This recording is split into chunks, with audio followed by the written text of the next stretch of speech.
Saat tengah malam, tiba-tiba Soraya ingin buang air. Ternyata Danu belum tidur, entah sedang mengerjakan apa. Soraya sudah menekan tombol yang ada di atas berangkarnya, tapi belum juga ada seorang pun suster datang menemuinya. Dia merasa sangat gelisah. Mau minta tolong sama Danu sangat tidak mungkin, lagi pula dia dan Danu bukan mahramnya. Itu sangat membuatnya serba salah, tapi dia tidak mungkin menahan lebih lama lagi. Ternyata semua pergerakan Soraya tidak luput dari pandangan Danu yang sesekali memperhatikannya. Danu merasa ada yang salah, kenapa Soraya merasa tidak tenang dan ada sesuatu yang membuatnya tidak nyaman. "Kamu kenapa?" tanya Danu berjalan mendekati Soraya yang seperti sedang menahan sesuatu. "Aku ingin buang air, sudah menekan tombol sejak tadi tapi tidak kunjung ada suster yang datang," jawab Soraya sambil menahan ingin segera buang air. "Jika kamu tidak keberatan aku bisa membantumu," tanya Danu menawarkan bantuannya. "Tapi kita bukan mahramnya, kamu tidak berhak melihatnya," jawab Soraya merasa tidak enak dan sungkan pada Danu. "Oke, setelah aku tidak sengaja melihat atau menyentuh kulit kamu, aku akan langsung bertanggung jawab, kamu bisa pegang kata-kataku," ucap Danu meyakinkan Soraya, bahwa dia memang hanya ingin membantunya saja. Soraya mau tidak mau menyetujuinya, karena dia sudah tidak tahan menahan hajatnya. Danu segera mengangkat tubuh Soraya menuju kamar mandi. "Apa kamu bisa berdiri dengan satu kaki saja? Jika tidak bisa biar aku bantu." "Aku tidak yakin jika kamu bisa sendiri," tanya Danu dan menawarkan membantu Soraya. Soraya hanya mengangguk malu, walau dia merasa malu karena Danu melihat kaki Soraya bagian atasnya. Tapi karena dia tidak bisa melakukan sendiri, maka dia pasrah saja. Entah apa yang terjadi nanti setelah selesai dari kamar mandi, mungkin Soraya akan merasa sangat malu dan juga canggung.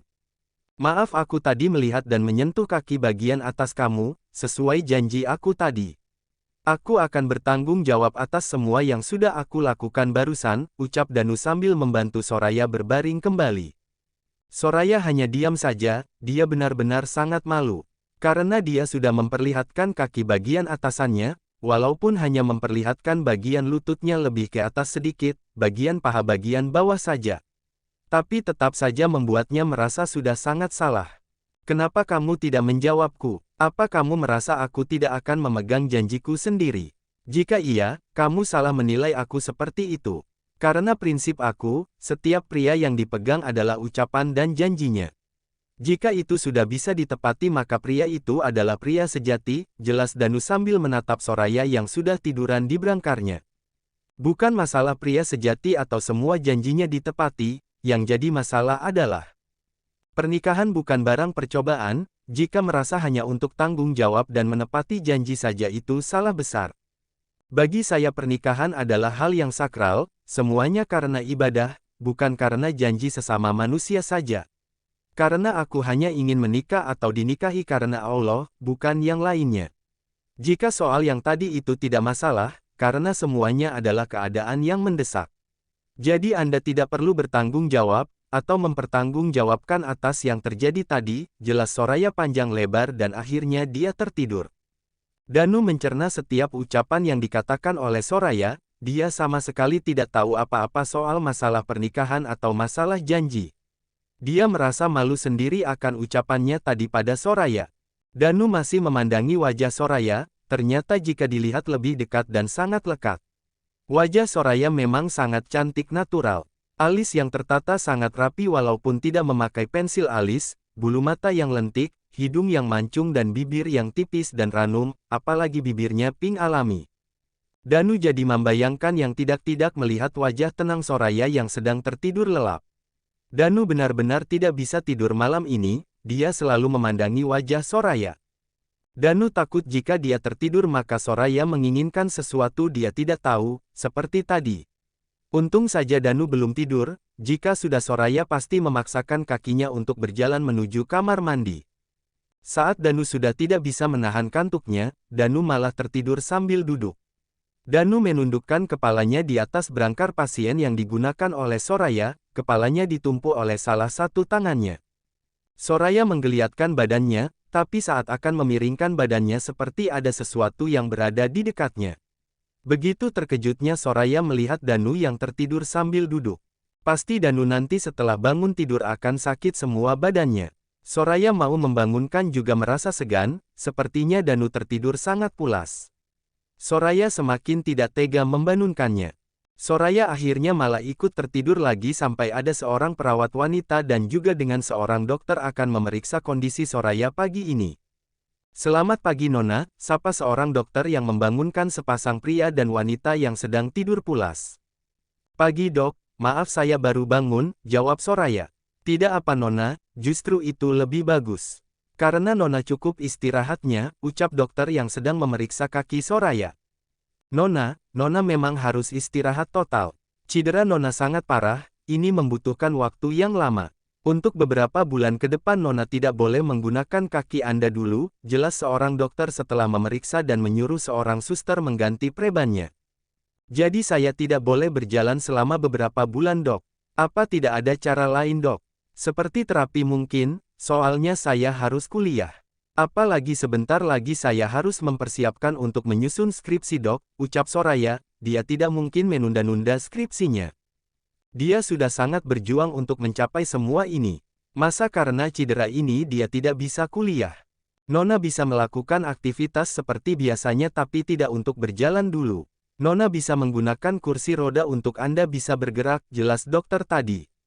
Ternyata diam-diam Danu mendengarkan perbincangan antara Soraya dan dokter tadi.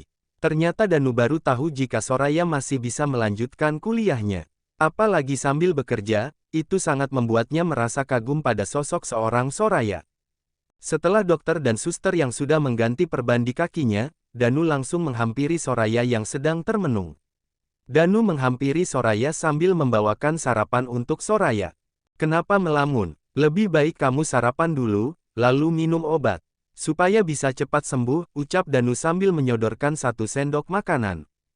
Danu berinisiatif untuk menyuapi Soraya sarapan, supaya Soraya bisa sedikit mengalihkan pikirkan Soraya yang memikirkan keadaannya ke depannya nanti.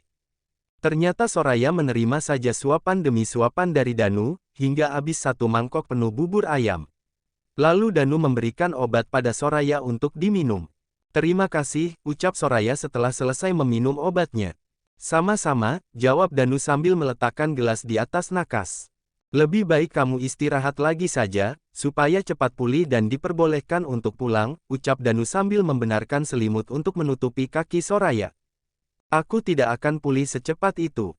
Kata dokter, aku akan lama sembuhnya. Karena dokter bilang jika aku harus memakai kursi roda beberapa bulan ke depan supaya aku bisa beraktivitas seperti biasa. Apalagi aku harus menyusun skripsi aku bulan depan, ini adalah hari yang aku tunggu-tunggu sejak lama. Aku bisa mendapatkan gelar S1 dan bisa cum laude, ucap Soraya sambil meneteskan air matanya. Set, jangan bersedih apalagi berkecil hati. Bukankah dokter bilang jika kamu bisa menggunakan kursi roda? Jadi kamu bisa melakukan aktivitas kamu seperti biasa. Mencoba menyusun bahan skripsi kamu mungkin, jika kamu membutuhkan bantuan aku siap membantu, jelas Danu menenangkan dan menawarkan bantuannya. Soraya tersenyum, mengapa dia tidak terfikirkan jika dia hanya cedera? Bukan luka permanen, bukankah ini bukan penyakit parah dan mematikan? Kenapa jadi Soraya malah tidak bersemangat? Untung saja Danu selalu ada untuk menguatkannya. Jika tidak ada Danu mungkin hidupnya akan sangat sulit, walaupun dia memiliki 2 sahabat. Walau mereka sahabat mereka bertiga bukanlah orang berada. Mereka bertiga adalah orang menengah ke bawah, orang tidak punya. Soraya sangat bersyukur bisa mengenal Danu, bisa dekat dengannya juga, walaupun Soraya merasa canggung dan tidak enak hati. Karena sudah sangat menyusahkannya, di saat Soraya sedang merasa canggung dan tidak enak. Tiba-tiba pintu kamarnya diketuk dari luar, tak lama kemudian datang 2 sahabatnya. Siapa lagi jika bukan Rani dan Lulu yang datang? Soraya sangat senang melihat 2 sahabatnya datang menjenguknya. Pada saat Rani dan Lulu masuk, Danu sedang berada di dalam kamar mandi untuk membersihkan dirinya. Karena dia sudah merasa tidak nyaman. Walaupun ini hari libur, tapi tidak bagi Danu. Dia akan selalu bekerja, makanya dia bersiap untuk pergi. Tapi dia merasa tidak tega meninggalkan Soraya sendirian. Akhirnya Danu menghubungi mamanya untuk menemani Soraya, apalagi Soraya sudah dekat dengan mamanya. Di saat Danu sedang bersiap-siap dan juga sudah menghubungi mamanya supaya datang, Di dalam ruangan Soraya, Rani dan Lulu sedang berbincang-bincang. Sora, ini rumah sakit apa hotel? Kamarnya gede banget. Mana apa aja ada lagi di sini? Wah, berapa bayarannya Sora? Tanya Rani berdecak kagum melihat seluruh ruangan rawat Soraya. Kamu ini Rin, namanya juga ruangan VIP ya, jelas baguslah. Kalau nggak bisa dikomplain sama yang oleh penggunanya, jelas Lulu. Iya juga ya, hahaha, jawab Rina sambil tertawa. Tepatnya menertawakan ucapannya sendiri. Pada saat mereka sedang bercanda bersama ada seseorang yang masuk ke dalam ruang rawat Soraya, seorang wanita parubaya yang masih sangat cantik dan juga awet muda. Oh, ada yang menemani rupanya. Anak nakal itu bilang kamu sendirian, ucap Mama Rena sambil menaruh beberapa bingkisan, seperti camilan dan juga buah-buahan segar. Mama, kenapa Mama pagi-pagi sudah ke sini? Apa Mama tidak report hari ini? Tanya Soraya. Ucapan Soraya membuat kedua sahabatnya menjadi bingung. Bagaimana tidak bingung, dalam satu hari Soraya sudah bisa memanggil seorang wanita cantik dan juga pasti bukan orang sembarangan. Aku bisa menjelaskan semuanya. Aku kemarin dibawa oleh Pak Danu ke sini, lalu Mama Rena menghubungi Pak Danu dan akhirnya terjadi kesalahpahaman. Di mana Mama Rena beranggapan jika Pak Danu lah yang berada di rumah sakit, makanya Mama Rena ada di sini. Dan singkat cerita Mama Rena menyuruhku memanggilnya dengan sebutan Mama, jelas Soraya pada kedua sahabatnya. Benarkah? Tanya Rina dan Lulu sambil memicingkan matanya pada Soraya. Yang dikatakan oleh Soraya benar, jika di sini saya sudah menganggap Soraya seperti putriku sendiri. Apalagi saya tidak memiliki seorang putri, jadi apa salahnya kan? Ucap Mama Rena memberi penjelasan. Kedua sahabatnya hanya menganggukkan kepalanya saja. Mereka semua percaya dengan apa yang sudah diucapkan oleh Soraya. Saat mereka semua sedang berbincang-bincang bersama dan juga bercanda, Danu baru saja keluar dari kamar mandi setelah rapi dengan pakaian formalnya. Seperti biasa, walau hari libur Danu akan tetap bekerja. Dia sedang menyempurnakan semua idenya untuk memajukan pabrik semakin lebih baik lagi. Aku kira Mama belum datang. Dan, oh sudah datang semua tepatnya, ucap Danu dengan wajah datarnya. Kamu ini tidak ada manis-manisnya sama sekali. Tidak bisakah kamu bersikap hangat sedikit? Kenapa kamu seperti papa kamu yang tanpa ekspresi itu, gerutuan Mama Rena? Suara deheman yang membuat Mama Rena sadar, jika di sini ada suaminya juga. Memang benarkan yang Mama bicarakan. Mereka berdua sama saja, ucapnya sambil memutar bola matanya malas. Terserah Mama, aku sama Papa akan pergi sekarang Ma, ucap Danu pamit pada mamanya. Kamu tidak pamit pada Soraya. Bukankah kalian sudah memutuskan untuk menjalin hubungan? Ucap Mama Rena sambil menaik turunkan alisnya menggoda Danu. Danu hanya melirik sekilas dan akhirnya pergi begitu saja dengan papanya keluar dari ruangan rawat Soraya. Setelah kepergian Danu dan papanya, Mama Rena berbincang-bincang dengan Soraya dan juga pada sahabatnya. Mama Rena merasa senang melihat keakraban mereka bertiga, mereka sudah selayaknya saudara. Apa kalian berdua juga melanjutkan kuliah sama seperti Soraya juga? Tanya Mama Rena. Tidak Tante, hanya Rani yang kuliah. Saya hanya bekerja saja, jawab Lulu sambil tersenyum. Oh, apa karena biaya? Tanya Mama Rena lagi. Salah satunya Tante, jawab Lulu. Oh iya Sora, aku juga harus pergi kerja juga. Soalnya hari ini aku ambil lembur lagi, lumayan buat nambah-nambah, ucap Lulu sambil pamit pada Soraya. Sebenarnya Lulu merasa tidak enak meninggalkan Soraya. Padahal ini hari libur, tapi dia sudah tanda tangan jika dalam beberapa bulan ke depan dia akan lembur pada hari libur. Jadi mau tidak mau Lulu harus tetap pergi. Tidak apa Lu, kamu fokus saja ya. Semoga semuanya dilancarkan, ucap Soraya menenangkan sahabatnya. Terima kasih Sora, ucap Lulu lalu memeluk Soraya dan akhirnya pergi juga. Kamu kenapa Rin? Tanya Soraya pada Rina. Enggak, aku juga harus pergi juga. Hari ini aku ada kelas, ini sangat penting buat aku. Waktu itu saat kamu dapat surat dari dosen pembimbing jika kamu akan menyusun skripsi, aku memutuskan untuk mengejar kamu juga.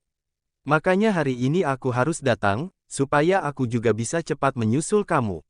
Ya, walaupun tidak secepat kamu, jelas Rina sambil nyengir kuda.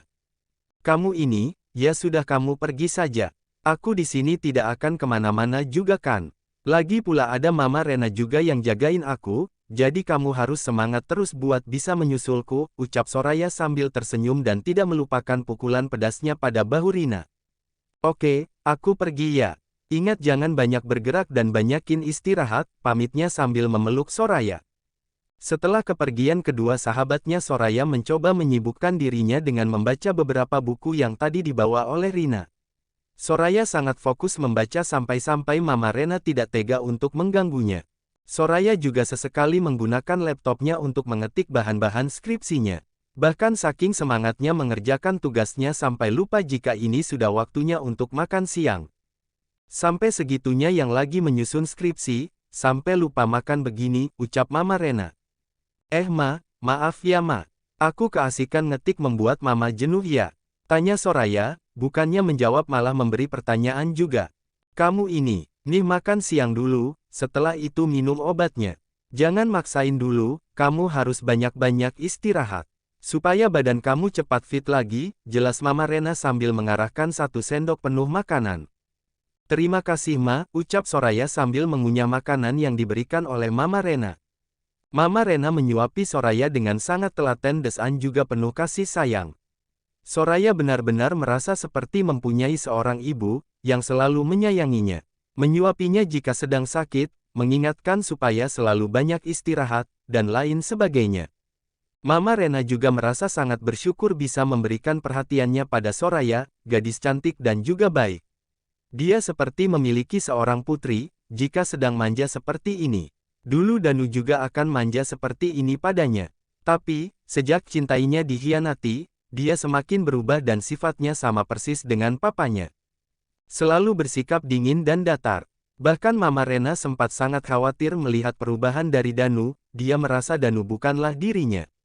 Mama Rena selalu mengingatkan Danu bahkan selalu mengajaknya bercanda, tapi Danu yang sekarang tidak akan bisa diajak bercanda lagi. Nak, Mama sebenarnya ingin kamu benar-benar menjadi putri Mama. Mama sudah terlanjur sayang banget sama kamu mau ya? Tanya Mama Rena. Bukankah aku memang putri Mama sekarang? Kenapa Mama bicara seperti itu? Ucap Soraya sambil menanyakan maksud dari ucapan Mama Rena. Maksudnya Mama, kamu mau ya sama Danu? Maksud Mama kamu menikah dengan Danu? Mama tahu kalian masih sangat muda. Tapi apa salahnya jika kalian diikatkan dengan ikatan pernikahan? Mama merasa kamu adalah gadis yang tepat untuk Danu, ucap Mama Rena. Soraya hanya diam, mencerna setiap kata yang diucapkan oleh Mama Rena. Dia merasa segan jika harus menolaknya, tapi dia juga tidak mau menyakiti perasaan Mama Rena yang sudah sangat baik padanya.